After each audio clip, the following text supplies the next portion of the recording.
I'm Craig Kenneth, a relationship coach and a psychotherapist.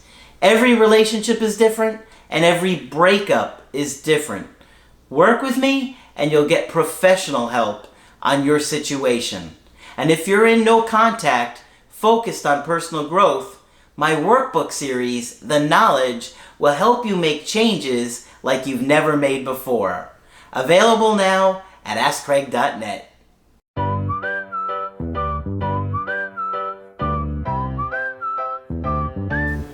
Hi there, I'm Coach Craig Kenneth. I'm Coach Margaret. And today we're going to be looking at 5 signs of real love. And why do we have to look so hard? Well, because love is confusing. And, you know, if you grow up in a home where love was confusing, it's certainly going to be confusing in your romantic relationships. What does that look like when love in a home is confusing? Well, I think you'd get a lot of mixed messages. Okay. I think you would probably have people that were telling you your needs aren't important. Yes. And they would You're a little brat. They would dismiss you. Yeah. Or ignore you. Yeah. Or maybe sometimes they'd give you some breadcrumbs of love here and there. Breadcrumbs of love. And then other times you're being left alone, ignored. Your opinion is invalidated. Right. And if you get breadcrumbs when you're good and breadcrumbs when you're bad, you don't figure out your behavior at all. What does that mean? That means that you might get a breadcrumb because mom was happy with something you did, or that you didn't, cause a scene somewhere. Mm-hmm. Or she might be really angry at you someday and just want you to shut up, so you get some breadcrumbs. So as far as you're concerned, whether I'm good or whether I am bad, I might or might not get breadcrumbs. Breadcrumbs don't make any sense. Yes. I don't know what to do to get them. Yeah. Yeah. I have found that a lot of people that, didn't get a lot of good, consistent love in their childhood are confused. Sure they are. About how, is this love? Is this real? Right. Is this not? Yeah.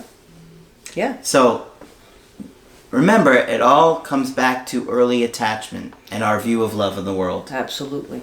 And if you see people hit each other, does that say the message to the child is people who love each other hit each other? That's not a good message. Yeah. And unfortunately that happens too. Yep. So we're always trying to figure out if it's love, if it's lust, if it's all those happy chemicals that Mother Nature sends to us so we'll procreate, or just what's going on, because it can feel absolutely real sometimes when it isn't. Yep. When it's sort of like fool's gold, it glitters and it's fun. Yeah. And I wouldn't say don't enjoy it, but just be cautious about what's really the real thing. Yeah. And yeah. Because sometimes you'll be dating somebody and you're not looking for love. You're just looking to go out and have fun. And next thing you know, you're getting attached and you're confused and you don't know where it's going and you're over your head or under the water or wherever you want to say. Not in a good place at all. Not in a good place. And this article starts with a little quote. It says, "Love does not consist of gazing at each other, but in looking together in the same direction." And it's by Antoine de Saint-Exupéry. Most people know him as having written The Little Prince, if you've ever read The Little Prince, which is actually a book about attachment. We should probably read it one day. Oh. Why don't we do that? Okay. And there, my friends, is one way to tell if you're really in love. You're looking in the same direction as your partner. You need to be focused on the same life goals if you want to stay in love for the long haul. Okay? That's important. It certainly is. And we don't think about that. No, we don't. I think one example maybe we talked about a long time ago was Kim Kardashian. Yes, exactly. When she was going to pursue her career and she married the basketball player. And they hadn't decided where to live before they got married. Now that one's beyond me. But it was beyond them as well. They couldn't agree. And you hear all these celebrities who can't decide between California and New York. But you have to be in the same place if you're going to be together over the long haul. Absolutely. Yeah. Or you have looking in the same direction. Yeah, looking in the same direction. I like the metaphor. Yeah, I mean, that could mean something like children. Sure. Exactly. I want kids, you don't want kids. At least not until I'm finished, running around Africa. Yeah. I want 2 kids, you want 19 kids. Yeah. That's Absolutely. Absolutely, yeah. Your experience goes beyond feelings. Okay. Be honest. Do you like talking to your sweetheart? If you weren't sweethearts, would you be friends? That's a big one. It is a huge one. You know, I remember years ago I was dating a girl and I thought to myself, I wouldn't even be friends with this girl if she wasn't my girlfriend. Right, yeah. Not somebody you want to spend a lot of time with. Yeah. Right. It's crazy, isn't Right. it? Yes, it is. We'll date somebody that we wouldn't even That consider we're attracted being friends to, yeah, on another level, but that we wouldn't have anything in common with if it weren't for, love and lust. Can you see yourself accepting his or her foibles and weaknesses just as they are right now in 10 or 20 years? Another great point. Yeah. Just as they are right now. I tell you what, I talk talk to a lot of people that say, I'll get back with them if they change, if they do this, if they get into therapy, if they do that. Well, yeah, you can't expect them to make all these changes just because you want them to. Right. And they always say, do not go into a relationship thinking that you'll change him or her, because 99 times out of 100, you will not change them at all. You may grow together, but you're not going to change your partner. So assume that if they do little things that annoy you now, they will do them later too. And they will. And they will. Because I think no matter who you date, you're going to find someone absolutely. that gets on your nerves. Or think about living with somebody. Are they going to not take out the trash and leave the cap off the toothpaste for the next 20, 30 years? And remember the 20,000 ordinary Wednesday nights that the average couple spends. Okay? Will you have a good time with this person over that? Infatuation is defined by obsessive feelings and how you feel. True love is about how you act toward your sweetheart and how he or she acts toward you. We often hear people saying love is a verb. It's not a feeling. Feelings pass. Love is a verb. It's how you act towards somebody. We did a video called Love is a Verb. We did. You can go back and review that one. It's not about feelings. If you're in love, it's about your actions. Okay? You have similar life goals. If your life goals include living in Africa and your sweetheart's goals involve staying put, building a home, and raising a family, then you might have to have a conversation about the future. Yeah. I'm reluctant to say this, but it's a myth that love conquers all. It is. There are still some practical things you have to be careful of, right? It's a lovely phrase, love conquers all. Infatuation is about short-term desires. I think love can conquer a lot of things. Yes, it can. For can. sure. Yeah. And I think it's an incredibly powerful thing. And we can let it direct our course if we choose to. If your partner has a very well-formulated plan to become a doctor and it's going to take 7 years, you can choose to put some of your needs on hold to let him do that. Or if she wants to do that.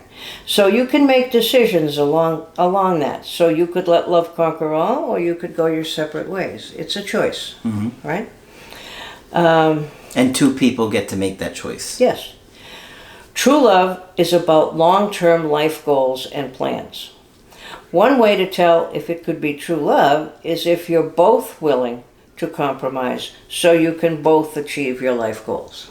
Yeah. Sometimes you can, sometimes you can't, but you got to come up with an agreement that works for you. Yeah. Yeah. Okay? So love isn't all about feeling.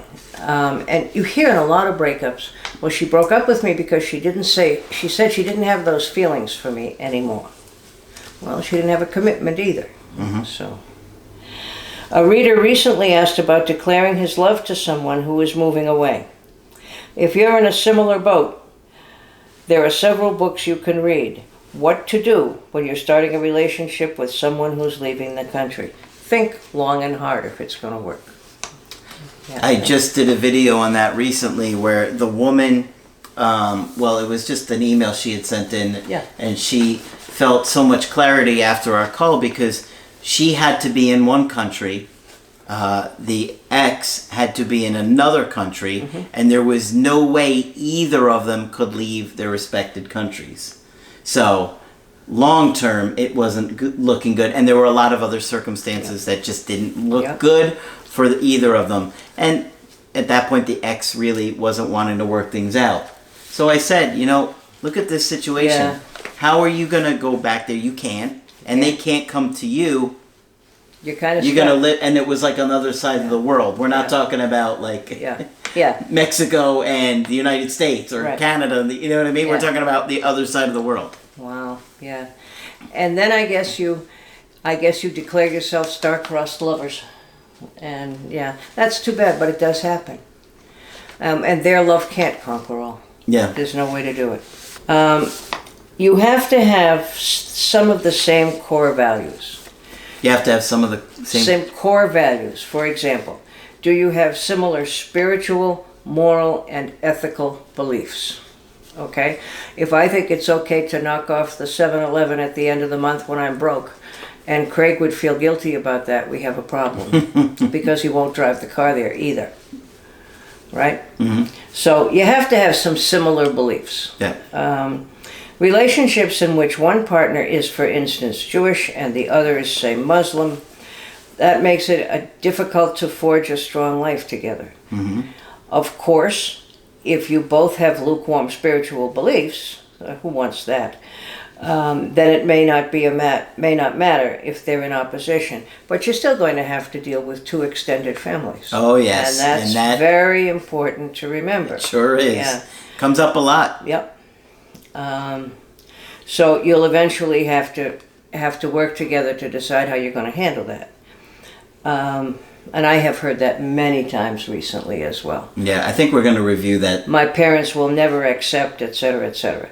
We'll talk about that again yes, I think we near should. future. Yeah.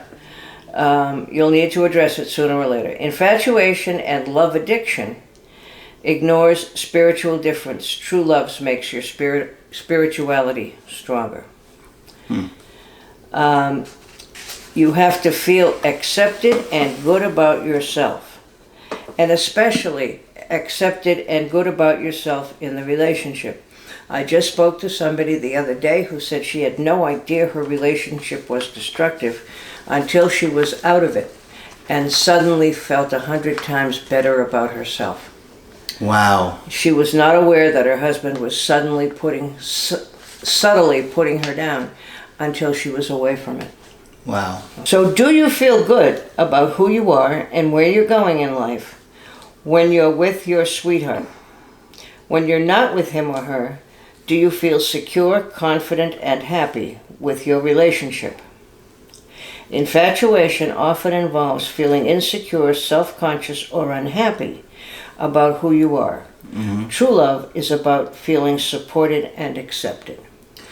So you should never feel unaccepted by your lover.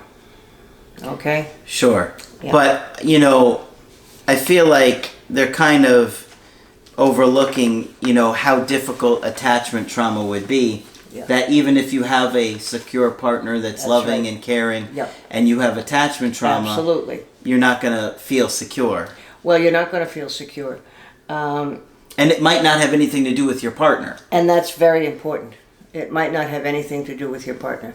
But it's not a good sign if you don't feel good about yourself. Let's put it that way.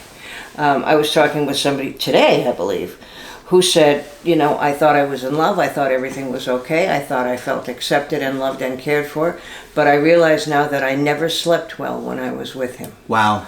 So you have to pay attention to those little sort of unconscious cues. Yeah. And I talked to a woman today also who was talking about, that during the relationship, their sex life got bad and she didn't want to have sex with him. It was painful. She didn't understand what was going on. But I think deep down she knew something was really going on with him. And it turned out there was a lot going on with him. Yeah. That he was lying about work. He was lying to friends. He was lying to her. Oh, wow. There was a lot going on there. And I told her, let's take a look at the big picture here. He's having problems in all these areas. All the areas of his life. He got fired from work, and it was a big career problem for him to do this. Mm-hmm. So, she took a look at it, and she really thought, oh my goodness, there was so much. She thought it was her fault. Yeah, most people think it's their fault. And I think we've said that recently too. In a breakup, most people beat themselves up and think it's their fault. Okay? But sure, all those things happen. But if something doesn't feel right, take a good look at it. That's right. Okay? Love shouldn't be a struggle. We have to work at it. It's not always going to go easily, but it shouldn't feel like a struggle. It shouldn't keep you awake at night. Not sometimes would be normal. Yes, sometimes would be desirable. Yeah. Yes. But not all Right. the time where you just don't feel good about the Right. relationship all the time. And beware if you're on the rebound, because all that infatuation, chemical stuff can come into play again. Some people fall into relationships because they feel insecure or sad about a previous relationship breakup. Absolutely. Yes, absolutely. That's one of the ways it happens. You got to be careful yourself. If you Yep. start dating again and you see somebody is just out of a relationship, Yep. remember there's a good chance they're wanting to get back with their ex. That's right. Just like you might be trying to get back with your ex. Or someone who's recently divorced. I've seen recently several disasters about that. Oh, yeah. Things seem to be going extremely well. 3 or 4 months into it, yeah, it begins to fall apart. I really think somebody needs a solid year out of the divorce. Absolutely, I agree. Before they're ready for anything serious. Yep. And that was part of the Applebee's situation. Well, that's something we should think about talking about, you know. All right. If you've recently broken up with a boyfriend or girlfriend, read about why it's a good idea to avoid love on the rebound, because chances are it's going to make you feel better temporarily, but then it's going to kind of kick you in the butt yet again. And all you guys are worried that your ex is in a rebound. Yeah. There's a very, very high probability that it will fall apart. Right. Some of what we're talking about comes down to self-awareness. And I liked what Craig was saying, that he looked at all the different areas of this man's life. And we can look at all the different areas of our life and of our partner's life. Is part of it going okay? How's our family life? Are we happy with whoever we live with? Is work going okay? Are we having fun with friends? All those areas of life you can look at, and it gives you a whole picture. And part of this is simply about being self-aware. How do I feel about this? Am I comfortable? Am I not comfortable? So be aware of yourself. It's important. Absolutely. Hopefully you found this helpful to you. It gives you something to think about on some of the healthier aspects of a romantic relationship. Right. It's always good to think about that and keep that in mind. That way you are more aware of what you're doing when you're choosing your next partner or choosing to get back with your ex. That's right. You don't have to choose to get back with them just No, you because don't. they may change their mind. You can change your mind too. That's right. And you have to make the best decision for you. Absolutely. Okay. So, of course, when you want to get our help personally, just go to my website, askcraig.net, sign up for the coaching option that works best for you. I do email coaching and I do Skype. Margaret is also available for Skype coaching. Feel free to give me a call if you would like. Just click on Margaret on the top of the website to do that. But that's it for this video. I'm Coach Craig Kenneth. I'm Coach Margaret. And we will talk with you soon.